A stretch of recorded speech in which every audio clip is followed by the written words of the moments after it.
병원에서 돌아오자마자 딸 박세영은 날카로운 눈빛으로 나를 보며 말했다. 엄마, 여기에 앉아 계신 분들은 우리 재산을 제 이름으로 옮겨주실 변호사님들이에요. 이제 엄마도 시간이 얼마 안 남으셨으니까요. 그 말에 나는 미소를 지었지만 속은 얼어붙었고 단 한 통의 전화를 걸어 다시는 나를 그런 식으로 무시하지 못하게 만들었다. 그러나 이야기는 그 순간에서 시작되는 게 아니었고 내가 어떻게 거기까지 오게 되었는지부터 설명해야 했다. 내 이름은 박은주, 68살이다. 사흘 전 나는 부산대병원에서 나온 검사 결과지를 손에 쥐고 병원을 나왔다. 의사의 말은 아직도 귀에 울리고 있었고 운전대를 잡은 손끝까지 진동처럼 남아 있었다. 종양이 공격적입니다. 박은주 씨. 치료를 낙관적으로 본다 해도 1년 반에서 2년 정도일 겁니다. 나는 그 무거운 말을 홀로 감당했는데 지난 26해 동안 그래왔듯 모든 일을 혼자 해내야 한다는 익숙한 체념과도 같았다. 세영은 늘 바쁜 심장내과 의사였고 내 곁에 있을 겨를은 없었다. 내 친구들은 이미 세상을 떠났거나 몸이 너무 아파 기댈 수 없었고 나는 누구에게도 손 내미는 법을 배운 적이 없었다. 어려서부터 무언가를 제대로 해내려면 결국 스스로 하는 수밖에 없다는 걸 알았기 때문이다. 집으로 돌아가는 길은 평소보다 훨씬 길게 느껴졌고 머릿속에는 오직 내 유일한 자식 세영만 맴돌았다. 나의 병을 진심으로 걱정해 줄 거라 믿었던 단 한 사람. 지금은 남편 최도윤과 함께 번듯한 큰 아파트에서 살며 성공한 의사로 존경받고 있는 딸. 나는 그런 세영이 자랑스러우면서도 어쩌면 너무 독립적이고 차갑게 자라버린 건 아닐까 하는 두려움이 교차했다. 집 앞 골목에 들어섰을 때 낯선 검은 세단이 내 집 앞에 세워져 있는 것을 보았다. 거실 창 너머로는 낯선 남자들의 그림자가 어른거렸고 그 순간 심장이 두근거린 것은 종양 때문이 아니라 오래된 본능, 어머니의 직감 때문이었다. 문을 열고 들어서니 세영은 값비싼 양복을 입은 남자 둘과 함께 내 부엌 식탁에 앉아 있었고 테이블 위에는 각종 서류가 흩어져 있었다. 딸의 얼굴에 비친 건 병원에서 막 돌아온 엄마를 향한 걱정도 사랑도 아니었다. 오히려 마치 중요한 거래를 내가 방해라도 한 듯한 성가심뿐이었다. 엄마, 잘 오셨어요. 정말 딱 맞춰 오셨네요. 이분들은 최 변호사님과 유 변호사님이세요. 엄마 상황이 이렇다 보니 이제 재산을 제 이름으로 옮겨두는 게 맞다고 해서요. 나는 여전히 병원에서 입고 나온 옷차림 그대로 손에 가방을 든 채 서 있었고 방금 사형 선고 같은 진단을 듣고 온 사람의 눈으로 딸을 바라보았다. 내 상황이라고. 그때 부엌 싱크대에 기대 서 있던 최도윤이 헛기침을 하며 끼어들었다. 세영이가 장모님 병을 말씀드렸습니다. 이제 미리미리 정리해두는 게 좋다고 생각했습니다. 장모님이 아직은 정신이 또렷하실 때요. 아직은 정신이 있다는 그의 말은 암 진단이 곧바로 판단 능력 상실로 이어진다는 뉘앙스였고 나는 숨이 막혀왔다. 백발이 성성한 변호사 중 한 명은 연민을 가장한 표정으로 미소 지었지만 그 억지 친절이 내 피부를 기어다니는 것 같아 소름이 돋았다. 박 여사님, 힘드신 거 압니다. 가족을 위해 가능한 한 원만하게 절차를 돕는 게 저희 역할입니다. 나는 세영의 얼굴에서 내가 키워온 소녀의 흔적을 찾고 있었다. 16살의 아버지를 심장마비로 잃고 내가 2가지 일을 전전하며 키워낸 아이. 매번 테니스 레슨과 경시대회, 면접장에 내가 직접 차로 데려다 주던 딸.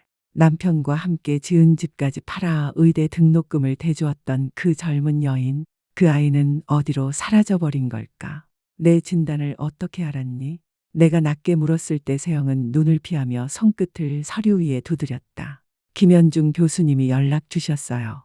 그냥 의사로서의 예의라고. 그 교수는 바로 내 주치의였고 세영이 직접 추천해준 의사였다. 나는 분명 내 의료 정보는 비밀로 해달라고 부탁했지만 내 딸의 편애 앞에서는 아무 의미가 없었던 것이다. 그래서 내가 제일 먼저 한 일이 변호사를 부른 거니. 그때 최도윤이 앞으로 나섰다. 그의 눈빛에는 오래된 불만과 혐오가 숨어 있었다. 그는 결코 나를 좋아한 적이 없었고 늘 그렇듯 나를 아내의 시간을 빼앗는 방해물로 여겼다.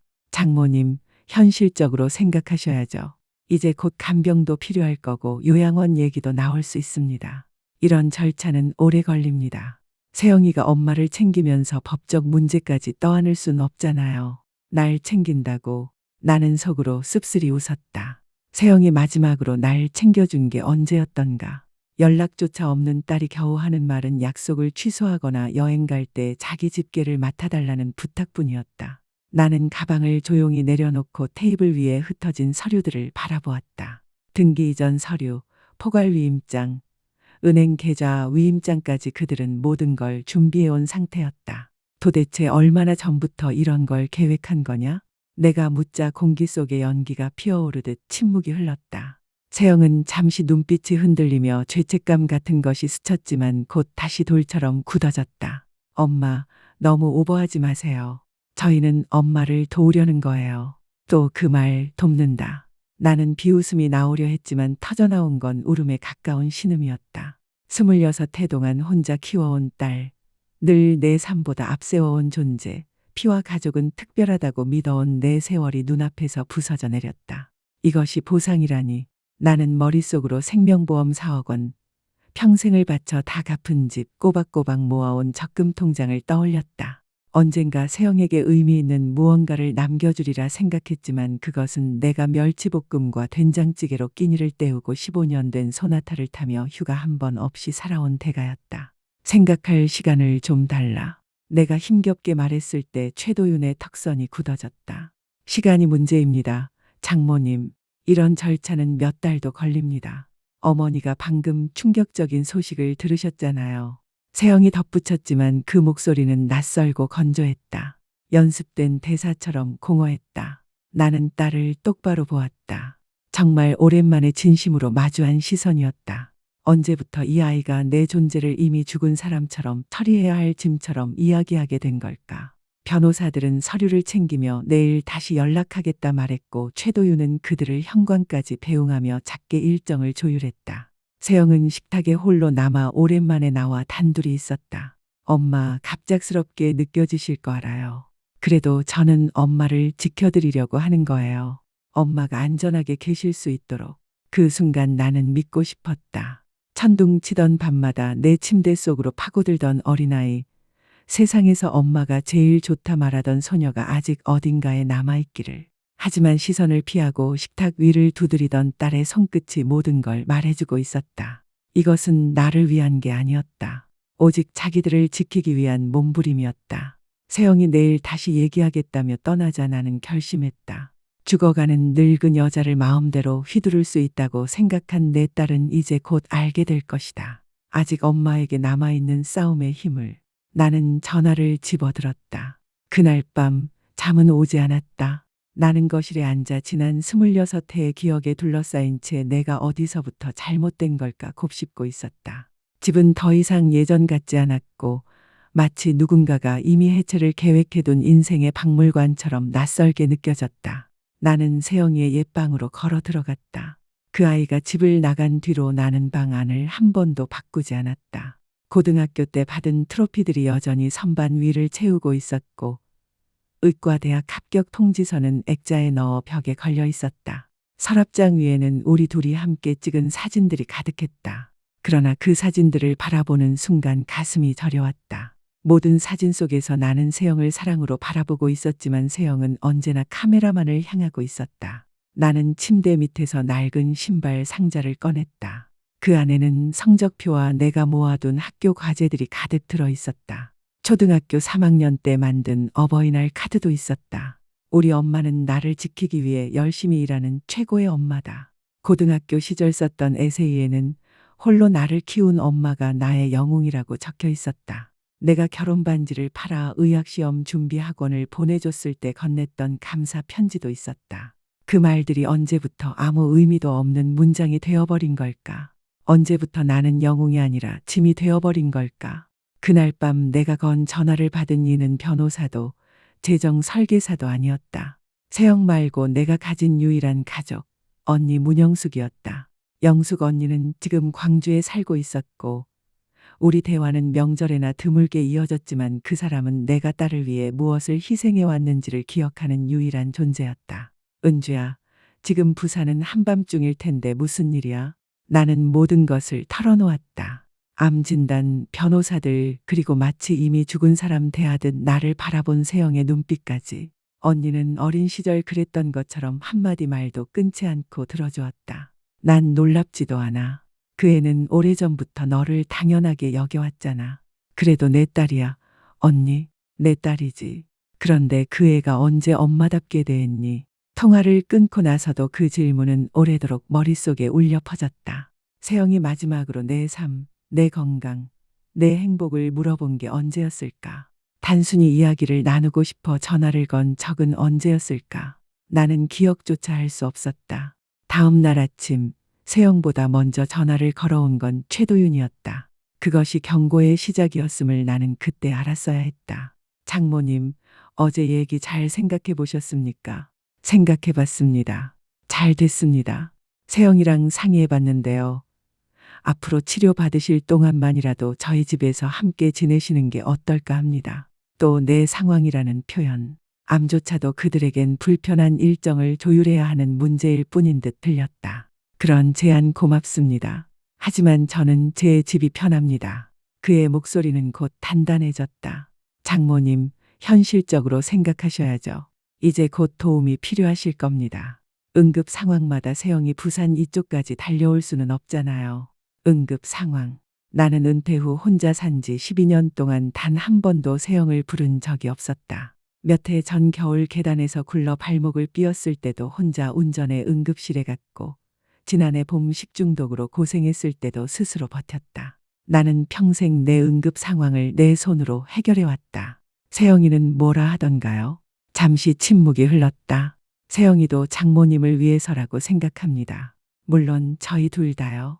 그러나 정작 세영은 직접 전화를 걸지 않았고 어려운 대화는 남편에게 맡겼다. 어제도 변호사들을 앞세워 나를 압박했듯이 생각 좀 해보겠습니다. 나는 그의 대답을 기다리지 않고 전화를 끊었다. 1시간쯤 지나 세영이 전화를 걸어왔다. 피곤하고 지친 목소리였다. 엄마, 도윤이가 그러는데 엄마가 같이 사는 문제를 두고 좀 까다롭게 굴고 계신다면서요? 까다롭다. 그 말은 내 마음을 깊게 베었다. 우리 식탁에 밥을 올리기 위해 하루 16시간씩 일했을 때 나는 까다롭지 않았다. 내 꿈을 버리고 딸의 학비를 대주었을 때도, 평생 모은 돈을 결혼식과 집 전세금과 학자금 대출 갚는 데 쏟아부었을 때도 나는 까다롭지 않았다. 내 삶에 대해서는 나도 의견을 가질 수 있지 않겠니? 세영아. 수화기 너머로 딸이 이 말을 짚으며 한숨 쉬는 모습이 그려졌다. 엄마, 지금은 제정신이 아니신 거예요. 진단받은 충격 때문에 변화가 두려우신 거예요. 하지만 엄마는 절 믿으셔야 해요. 저는 의사예요. 엄마를 위한 최선이 뭔지 압니다. 엄마를 위한 최선이라니. 내가 행복하고 편안한 것은 고려하지 않은 채 그들의 편의를 위한 치료 관리일 뿐이었다. 언제부터 이걸 계획한 거니? 세영아, 무슨 말이에요? 변호사들, 서류들, 같이 살자는 얘기까지. 도대체 언제부터 너희 둘이 내 인생을 대신 정하기 시작한 거야? 더 길고 무거운 침묵이 이어졌다. 엄마를 걱정해서 그래요. 연세도 있으시고 혼자 사시는데 이제 암까지. 날 걱정해서? 아니면 내 재산이 걱정돼서? 받아들이기 힘든 진실 같은 말이 공기 중에 가시처럼 떠돌았다. 엄마, 그건 너무하시네요. 정말 그래? 너는 석 달째 내 집에 오지도 않았잖아. 전화는 약속을 취소하거나 부탁할 때뿐이었지. 그런데 암 진단이 나오자마자 변호사까지 준비했더라. 엄마, 제가 얼마나 바빴는지 아시잖아요. 지난 10년 내내 일이 바쁘다 했지. 사실이었다. 세영이 전공의 과정을 마치고 최도윤과 결혼한 이후 우리의 관계는 미뤄진 점심 약속과 잊혀진 전화의 연속일 뿐이었다. 나는 스스로를 위로하며 딸이 커리어를 쌓고 가정을 세우느라 멀어진 것이라 합리화해왔다. 어른이 된 자식이라면 원래 그런 것이라고 스스로 속여왔다. 그러나 12해 동안 매일 밤 숙제를 도와주던 이 부엌에 앉아보니 그것은 자연스러운 거리가 아니었다. 무관심이었고 계산적인 태도였다. 엄마, 솔직히 말씀드려야겠네요. 도윤 씨랑 상의했는데 엄마는 상담을 받으셔야 할 것 같아요. 진단 이후 판단력이 흐려지신 것 같아요. 내 판단력까지 무너뜨리려는 말은 내 존엄을 하나하나 무너뜨리는 칼 같았다. 내 판단엔 아무 문제 없어. 세영아, 그럼 왜 엄마를 위한 분명한 최선에 반대하세요? 그건 나를 위한 게 아니었다. 오직 그들을 위한 일이었다. 나를 자기 집에 들이면 내 일상과 치료와 재정을 모두 통제할 수 있었고 도윤은 내가 어떤 병원에 가는지, 어떤 금융 거래를 하는지, 어떤 선택을 하는지 모두 관리할 수 있게 될 터였다. 나는 다시 생명보험 4억 원과 집, 적금 통장을 떠올렸다. 죽고 나서 딸에게 남겨주려던 것들. 하지만 이제는 내가 죽기 전에라도 빼앗아가려 하는 건 아닐까 두려워졌다. 좀 더 생각할 시간이 필요하다. 엄마, 우리에겐 시간이 없어요. 암은 내 몸에 있는 거지.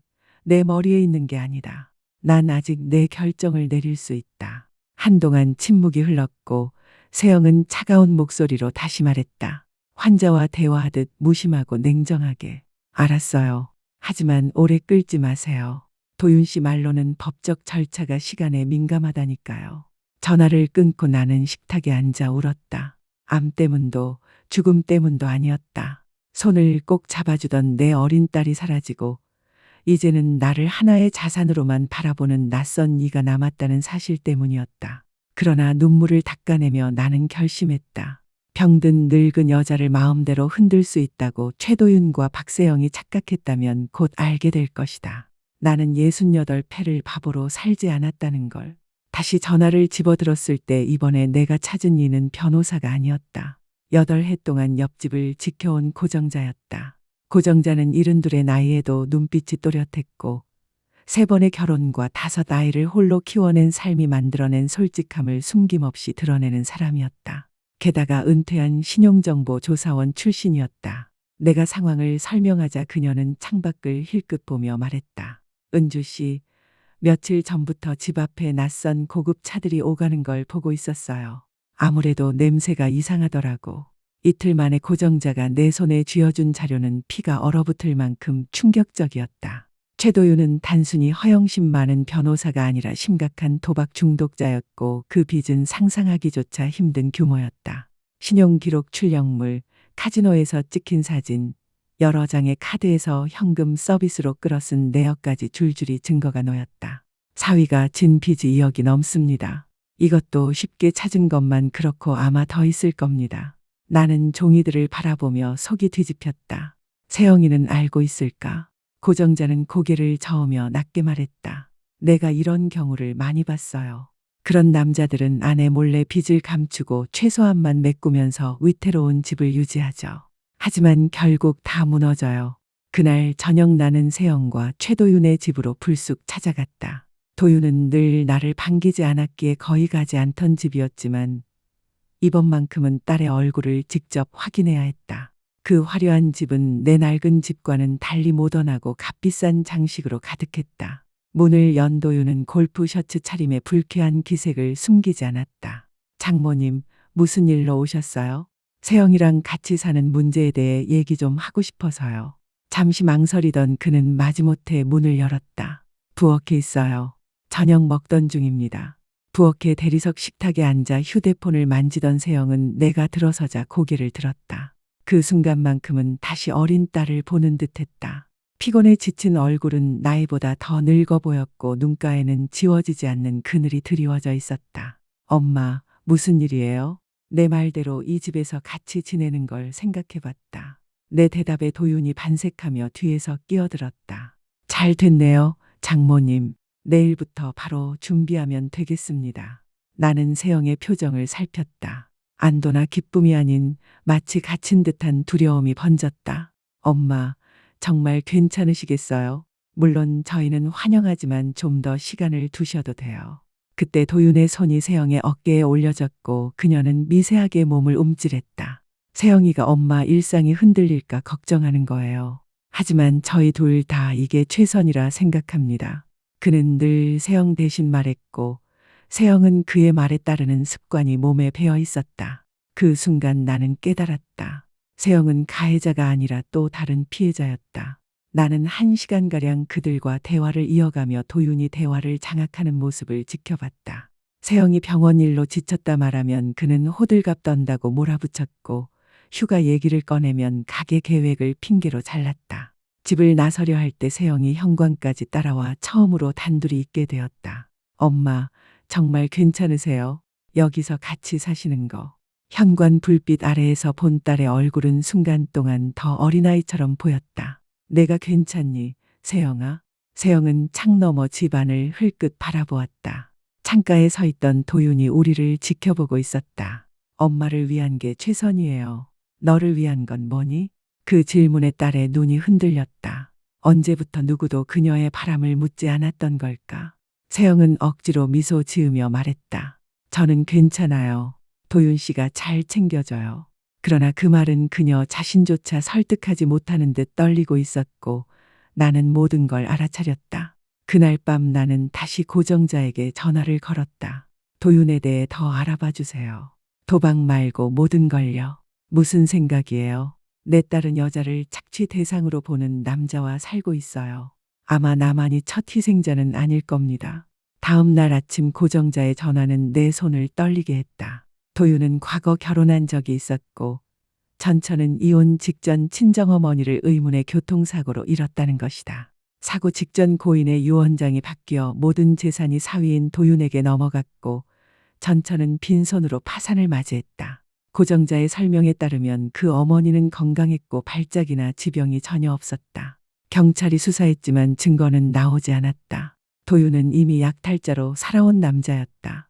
게다가 그는 반년 전부터 노인법 전문 변호사들을 찾아다니며 성년후견, 위임장, 인지능력 판정 기준을 집요하게 캐묻고 있었다. 내 병이 드러나기 전부터 내 자산을 빼앗을 방법을 연구해온 것이었다. 세영이 병원에서 생명을 살리던 동안 남편은 시한부 어머니의 재산을 탐내며 법을 무기로 계획을 세운 것이다. 고정자 씨, 마지막으로 한 가지 더 부탁드릴게요. 뭔데요? 내 딸을 구할 수 있게 도와주세요. 우리가 세운 계획은 단순했지만 완벽한 타이밍이 필요했다. 먼저 도윤이 이긴다고 믿게 만들어야 했다. 나는 세영에게 전화를 걸어 이 집에서 지내기로 했다고 말했다. 안도의 기색 속에는 어쩔 수 없다는 체념이 섞여 있었다. 잘 됐어요, 엄마. 도윤 씨도 기뻐할 거예요. 실제로 도윤은 기뻐서 날뛰듯 전화를 걸어 이사 준비를 도왔다.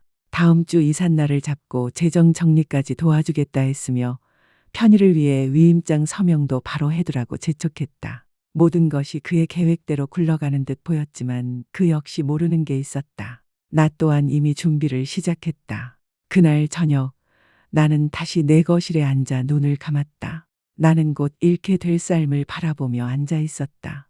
내가 원해서가 아니라 때로는 전쟁에서 이기기 위해 작은 전투를 이뤄야 할 때가 있기 때문이다. 나는 최도윤이 나를 꺾었다고 믿게 둘 작정이었고 그가 방심하는 순간 무너뜨릴 것이었다. 그러나 그 전에 세영이 자신이 선택한 남자의 실체를 똑똑히 보게 만들어야 했다. 그것이 가장 어려운 싸움이었다.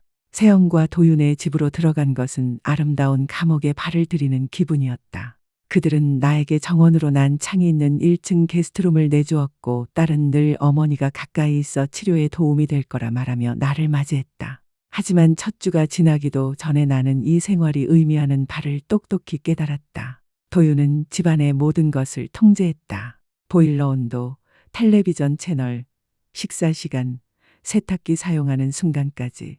그는 그것을 마치 나의 건강과 편의를 위한 배려처럼 포장했지만 나와 세영 모두 그것이 단순한 통제가 목적임을 알고 있었다. 엄마, 설거지 같은 건 제가 할게요.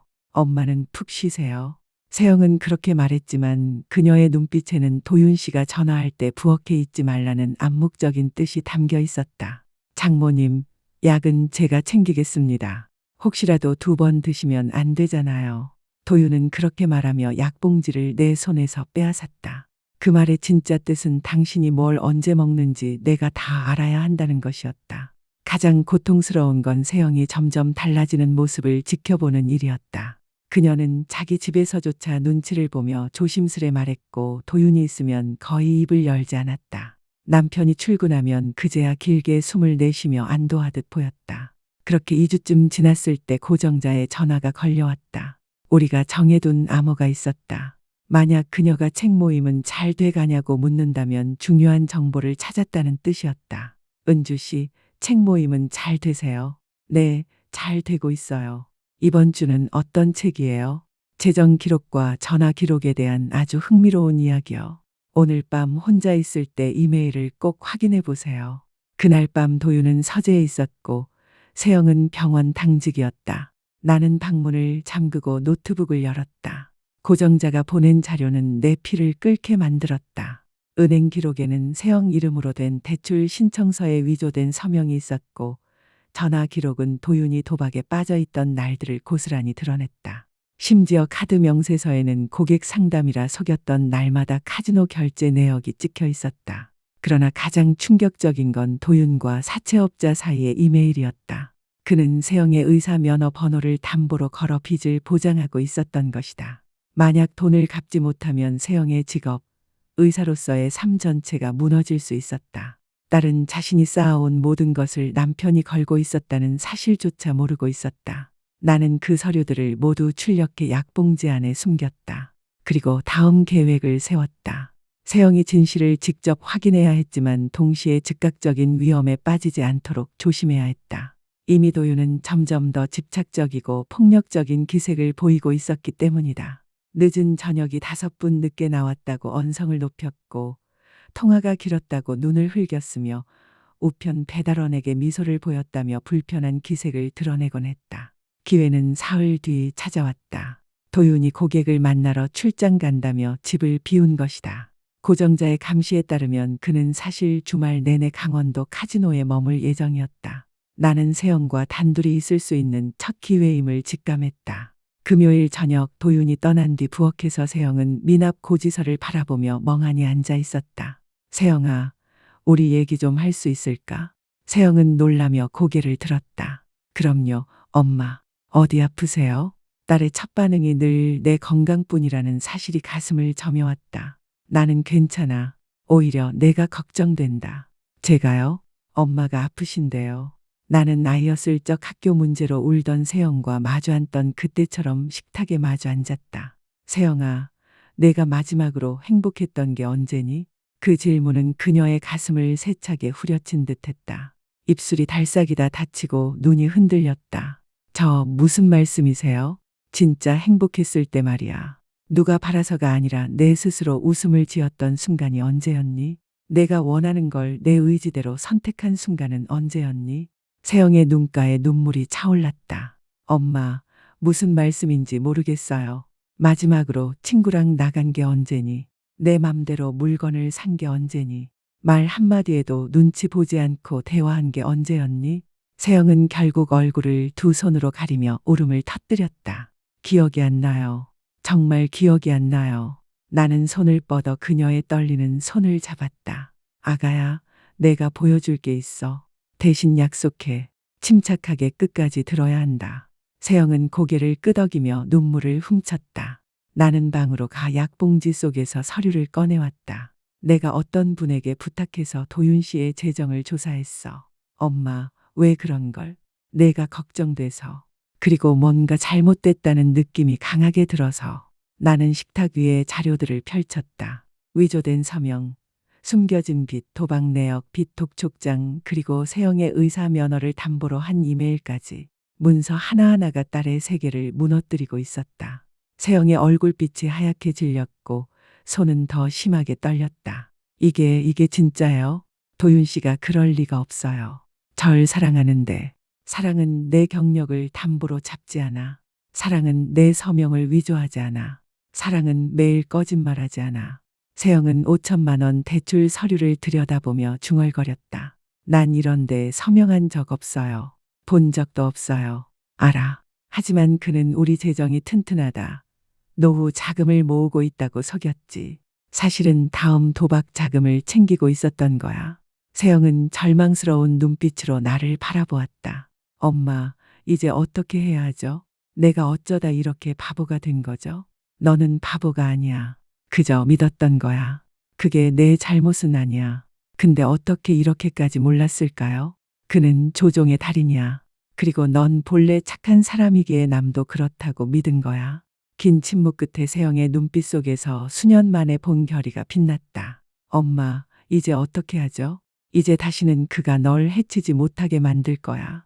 나는 그렇게 말하면서도 차 진입로에서 들려오는 엔진 소리를 들었다. 도윤이 예상보다 일찍 돌아왔고 우리 앞 식탁에는 아직도 결정적 증거 서류들이 펼쳐져 있었다.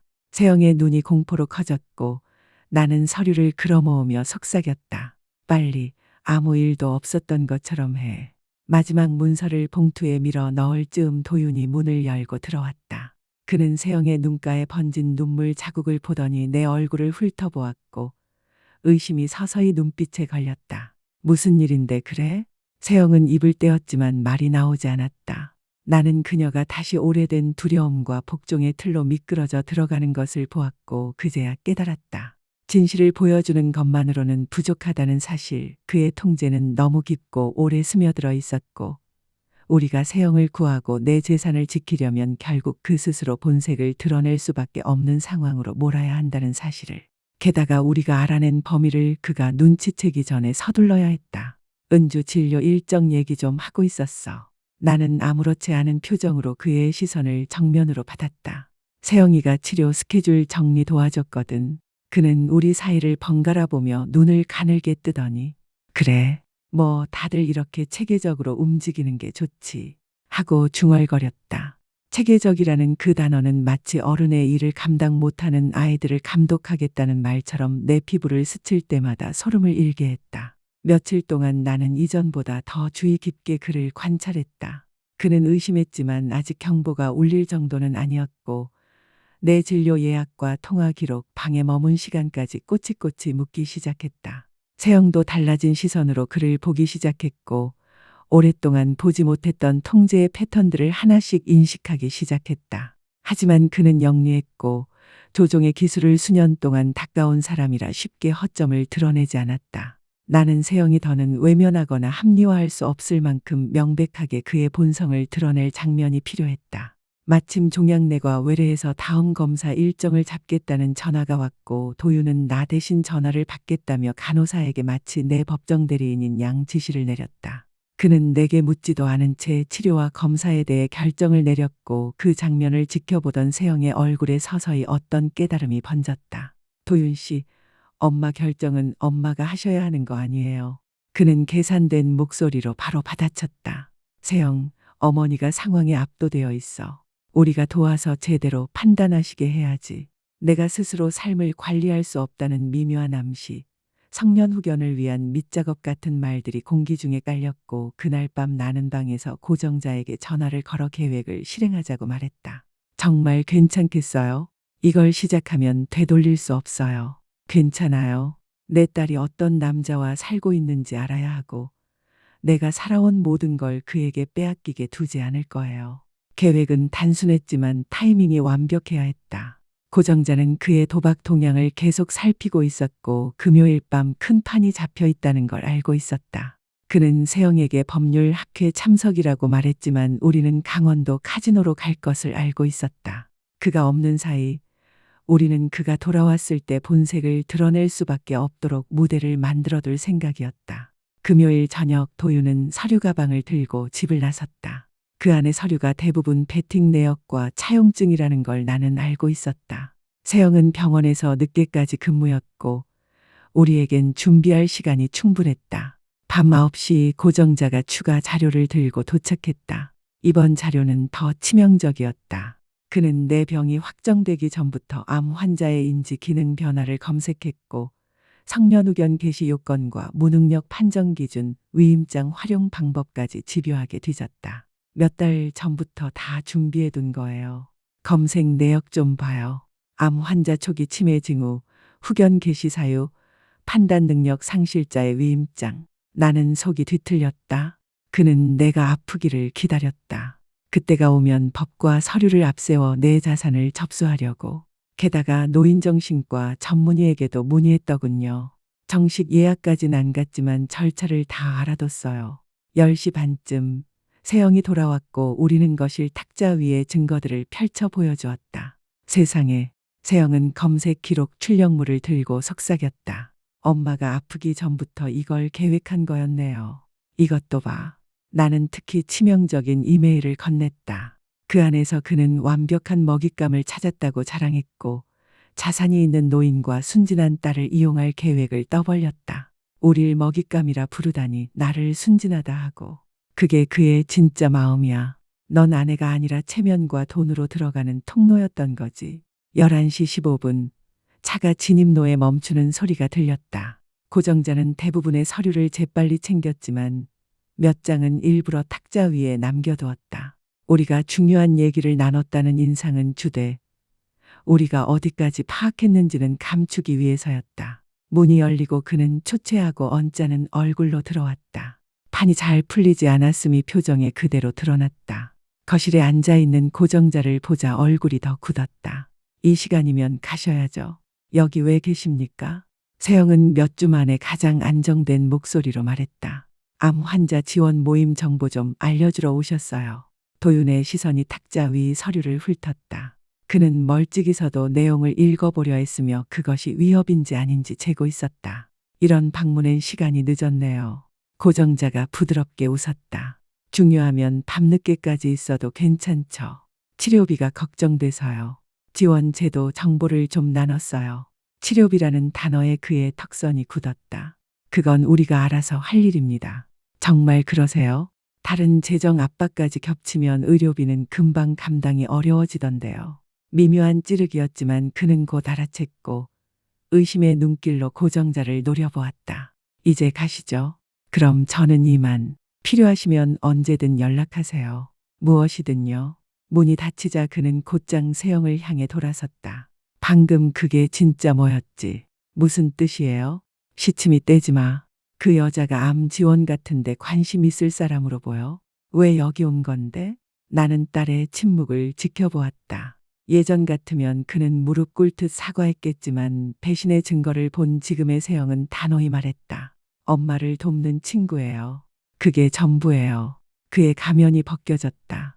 다정한 남편의 얼굴은 사라지고 차갑고 계산적인 낯빛이 드러났다. 그게 전부? 내 집에서 벌어지는 일을 내가 몰라도 된다는 뜻이야.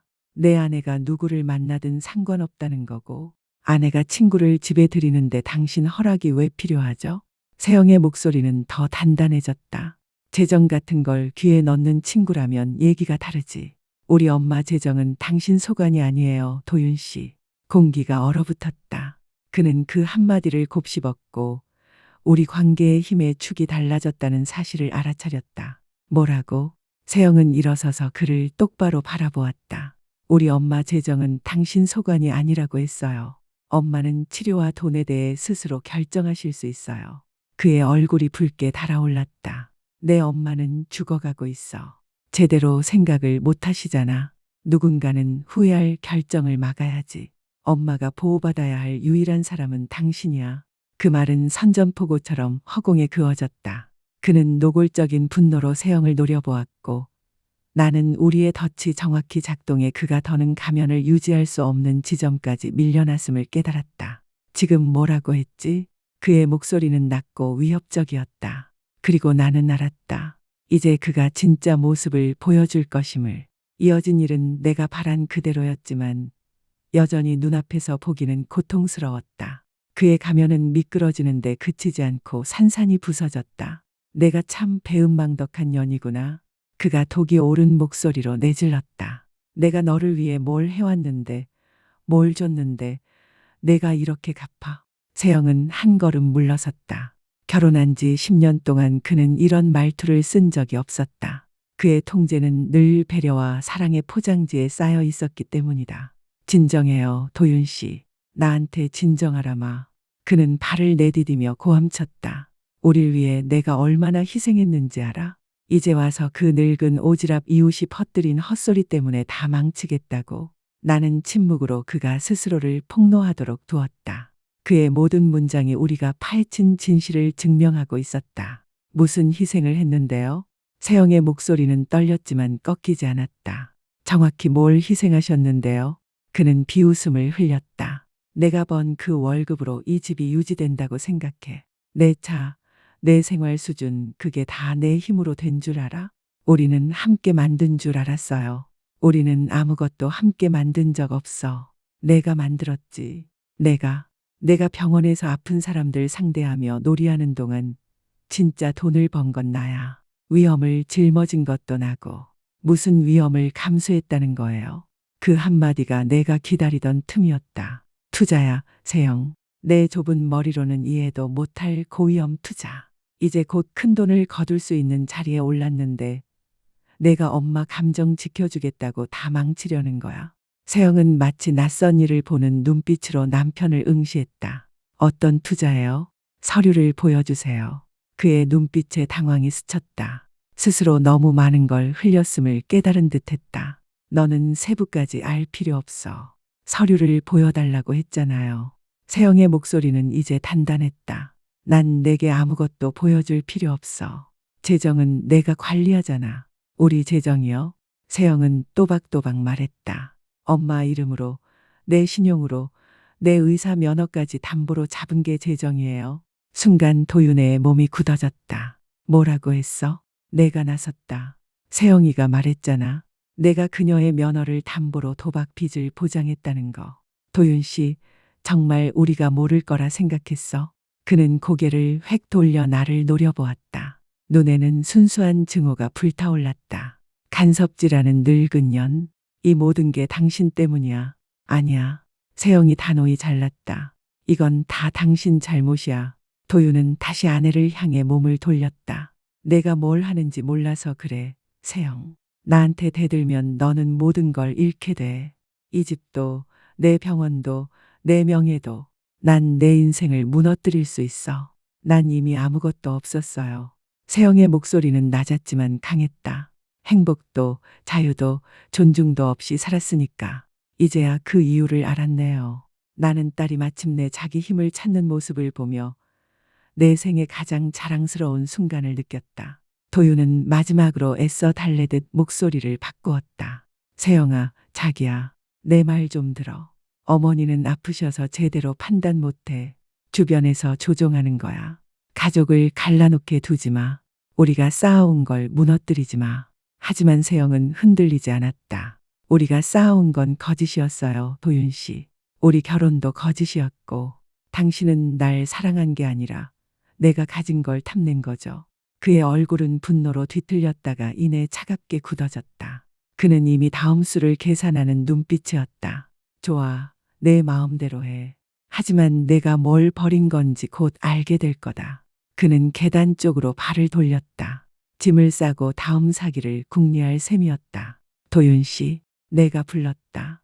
그는 멈췄지만 돌아보지 않았다. 우리가 모은 증거는 이미 여러 변호사와 의사회에 그리고 지방검찰청에 복사해 넘겼어. 면허를 몰래 담보로 잡는 행위도 서명을 위조하는 것도 모두 중범죄라는 걸 알아둬. 그제야 그가 돌아섰고 얼굴이 창백해졌다. 허풍이겠지. 그럼 확인해봐. 나는 미소 지었다. 그는 잠시 나를 노려보다가 황급히 위층으로 달려 올라갔다. 방 안에서는 증거를 없애려 허둥대는 소리가 들려왔다. 세영은 소파에 털썩 주저앉아 지친 듯 안도의 숨을 내쉬었다. 엄마, 미안해요. 내가 눈치챘어야 했는데, 내가 지켜드렸어야 했는데. 아가야, 내가 몰랐으니 지킬 수도 없었던 거야. 넌 스스로도 보호받지 못하고 있었으니까. 그만큼 그는 교묘했어. 엄마는 언제부터 하셨어요? 그가 변호사들을 끌고 들어왔을 때부터 뭔가 잘못됐다고 느꼈지. 하지만 고정자가 파고들기 전까진 이렇게 깊은 줄 몰랐어. 1시간 뒤 그의 차가 미친 듯이 차고를 빠져나갔고 다시 돌아오지 않았다. 그 후 몇 주는 힘들었지만 해방의 시간이기도 했다. 세영은 곧바로 이혼 소송을 제기했고 검찰 수사에 협조했다. 그의 빚은 우리가 알던 것보다 더 심각했고 도박과 신용카드, 사채까지 얽혀 있었다. 집은 이미 가치를 초과해 담보 잡혀 있었고 세영의 신용은 망가져 있었다. 하지만 그 잔해 속에서 놀라운 일이 일어났다. 나는 딸을 되찾았다. 도윤의 억압과 조종에서 벗어난 세영은 서서히 본래의 자신을 기억해냈다. 웃음을 되찾고 자기 목소리를 내며 누구의 허락도 없이 결정을 내렸다. 어느 저녁 고삐 때문에 팔아야 할 집 거실에 앉아 세영이 말했다. 엄마, 사과해야겠어요. 무슨 사과? 지난 10년 동안이요. 엄마가 원하던 딸이 아니었던 거. 엄마가 자격 있는 어머니였는데도 내가 남편에게 끌려다니며 엄마를 외면했던 거. 나는 그녀의 손을 잡았다. 넌 문제였던 적 없어. 그저 가정을 지키려 애쓴 거야. 좋은 사람이란 그런 거니까. 거의 엄마한테서 모든 걸 빼앗기게 할 뻔했어요. 하지만 그러지 않았잖아. 정말 중요한 순간에 넌 옳은 선택을 했으니까. 석 달 뒤 도윤은 인천 송도에서 또 다른 노년의 미망인을 속이려다 체포되었다. 고정자와 내가 모아둔 증거 덕분에 그는 끝내 법의 심판을 받았고 사기와 위조, 취약노인 재산 착취 혐의로 6년형을 선고받았다. 세영은 결국 집을 잃었지만 병원 근처 작은 아파트를 얻어 나와 함께 살게 되었다. 내 암 치료는 예상보다 호전되고 있었고 의사들은 조심스레 회복 가능성을 말해주었다. 그러나 무엇보다도 소중한 건 나는 다시 딸을 되찾았다는 사실이었다. 1년 뒤 세영은 강태훈이라는 간호사를 만났다. 그는 세영을 존중하고 따뜻하게 대했고 딸이 다시금 조심스레 누군가를 믿고 사랑을 배우는 모습을 보는 건 내 인생에서 가장 아름다운 장면 중 하나였다. 행복하니? 어느 날 노을이 지는 아파트 현관 앞에 나란히 앉아 묻자 세영은 잠시 생각에 잠겼다. 그 질문은 바로 도윤의 집 부엌에서 내가 던졌던 바로 그 물음이기도 했다. 네, 엄마. 정말 오래간만에 행복해요. 그래, 그게 내가 원하던 전부야. 엄마, 응, 날 구해줘서 고마워요. 나는 그녀의 손을 꼭 잡으며 대답했다. 구하게 해줘서 내가 더 고맙다. 그날 병원에서 돌아와 내가 건 전화는 변호사도 금융상담가도 아닌 진실을 드러내고 내 딸을 조종과 속박에서 구해낸 열쇠가 되어준 이웃 고정자에게 한 것이었다. 때때로 사람들은 가진 게 없는 노인을 만만히 여기지만 잃을 게 없을 때 발휘되는 힘을 결코 알지 못한다. 도윤은 죽어가는 늙은 여자와 순진한 딸을 상대한다고 생각했지만 그가 마주한 건 결코 희생자가 되지 않으려는 두 여인이었다. 세영은 끝내 도윤이 탐하던 상속을 얻지 못했다. 대신 나는 남은 날들을 딸에게 훨씬 값진 것을 물려주기로 했다. 그것은 자유와 자존심이었다. 그리고 세영은 내게 가장 큰 선물을 주었다. 더 이상 짐이 아닌 다시 어머니가 될 수 있는 기회였다. 그것이 우리가 함께 얻은 진짜 유산이었다. 돈도 집도 아닌 다시 찾아낸 사랑과 존중, 그리고 그것만큼은 그 누구도 빼앗을 수 없는 것이었다.